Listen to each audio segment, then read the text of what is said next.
கடல் போனவனை தாரம் நின்னு தேடுவா.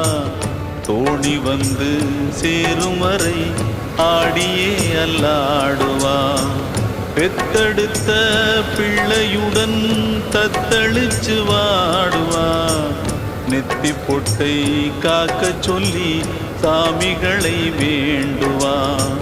மீனவர்கள் வாழ்க்கை என்றும் முள்ளு மேல வாழதான்.